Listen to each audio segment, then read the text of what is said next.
চলো গাইস, আজকে মাছ ধরা যাক। শালা বোকা দুচা, ওই নাকি মাছ ধরবো। কিরে আজকের বাচ্চা, তুই আমার মাছ মারলি কে? মাছের গায়ে তো তোর নাম লেখা দেখলাম না, আমি কি করে বুঝবো যে ওটা তোর মাছ? শালা মাদার বোর্ড, তোরে একবার ভাগে পাইয়া লই। আমাদের হাতে আর মাত্র একদিন সময় আছে। ঠিক বলছো।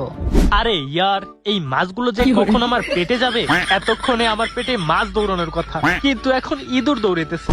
এই বেড়া, হ্যাঁ? ম্যাডাম আমাকে এই স্ক্রোলটা খুলতে মানা করলো কেন? কে জানে, আমার মনে হয় এটার ভিতরে ম্যাডামের সব গোপন কারনামা আছে। হতে পারে।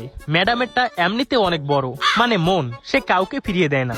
আমার মাথায় একটা আইডিয়া আসছে, চল আমরা এটা খুলে দেই। কিন্তু ম্যাডাম যদি জানতে পারে, তাহলে তো আমাদের ড্যাশ মেরে ছেড়ে দেবে। আরে ম্যাডাম জানতেই পারবে না।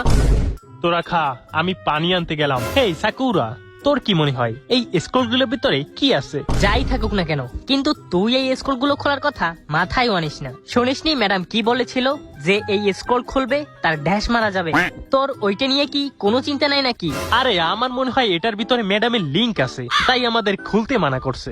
আমি তো এটাকে খুলবই। আয় দুজনে একসাথে মিলে লিংক দেখি। চপ বোকা তো চা, আরেকটা বাজে কথা বললে তোরে ড্যাশ করে ছেড়ে দেবো। তাহলে এখন আমরা কি করব?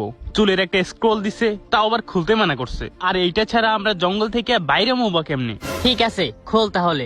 খুলবো কি খুলবো না, খুলবো কি খুলবো না? আরে বোকা তো চা, তাড়াতাড়ি খোল।